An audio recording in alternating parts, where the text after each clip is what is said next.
Exit polls stock market boom అంతా ఓ కుట్ర అన్నారు కాంగ్రెస్ అగ్రనేత రాహుల్ గాంధీ. పక్కా ప్రణాళిక ప్రకారమే ప్రధాని మోదీ, అమిత్ షా, నిర్మలా సీతారామన్ లక్షల కోట్ల స్కామ్ చేశారని ఆరోపించారు. ఎన్నికల తర్వాత స్టాక్ మార్కెట్లు పెరుగుతాయని మోదీ, షా ఎందుకు చెప్పారని ప్రశ్నించారు. షేర్ మార్కెట్ కుంభకోణంపై జేపీసీతో విచారణ చేయించాలని డిమాండ్ చేశారు. మోదీ హయాంలో దేశంలో ప్రతి ఎగ్జామ్ లీక్ అయిందన్నారు కాంగ్రెస్ నేతలు.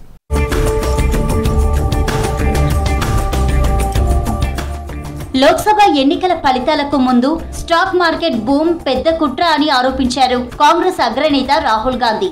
ఎగ్జిట్ పోల్స్ ను వాడుకొని బీజేపీ నేతలు షేర్ మార్కెట్ లో భారీగా లాభాలు పొందారన్నారు. జూన్ 3న షేర్ మార్కెట్ భారీగా పెరుగుతుందని, 4న పడిపోతుందని బీజేపీకి ముందే తెలుసన్నారు. ఈ స్కామ్ లో ప్రధాని మోదీ, హోంమంత్రి అమిత్ షా, ఆర్థిక మంత్రి నిర్మలా కుట్ర ఉందని ఆరోపించారు. ఎన్నికల ప్రచారంలో మళ్లీ బీజేపీ గెలుస్తుందని, స్టాక్ మార్కెట్ బూమ్ అవుతుందని మోదీ, షా పదే పదే తప్పుడు ప్రచారం చేశారని గుర్తు చేశారు. దీంతో ఇన్వెస్టర్లు లక్షల కోట్ల పెట్టుబడులు పెట్టి నష్టపోయారన్నారు రాహుల్.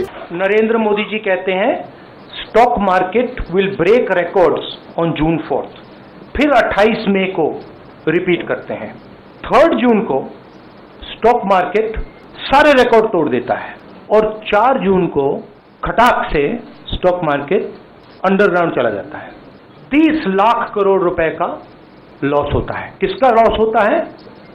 रिटेल इन्वेस्टर्स का लॉस होता है. तो ये जो आप देख रहे हैं हिंदुस्तान की स्टॉक मार्केट की हिस्ट्री का सबसे बड़ा स्कैम है. ఎన్నికల్లో బీజేపీ సొంతంగా ప్రభుత్వాన్ని ఏర్పాటు చేసే అవకాశం లేదని మోదీ, అమిత్ షాకు ముందే తెలుసన్నారు రాహుల్. అయినప్పటికీ కొన్ని మీడియా సంస్థలతో కలిసి తప్పుడు ఎగ్జిట్ పోల్స్ చెప్పించారని విమర్శించారు.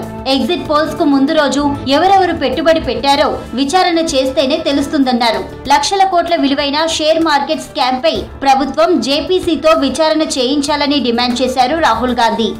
1 जून मीडिया झूठे एग्जिट पोल रिलीज करती है. बीजेपी का ऑफिशियल जो इंटरनल सर्वे था वो उनको 220 सीट दे रहा था. What is the connection between the BJP, the fake exit pollsters and the dubious foreign investors who invested one day before the exit polls were announced and made a huge profit at the cost of 5 crore families? So we demand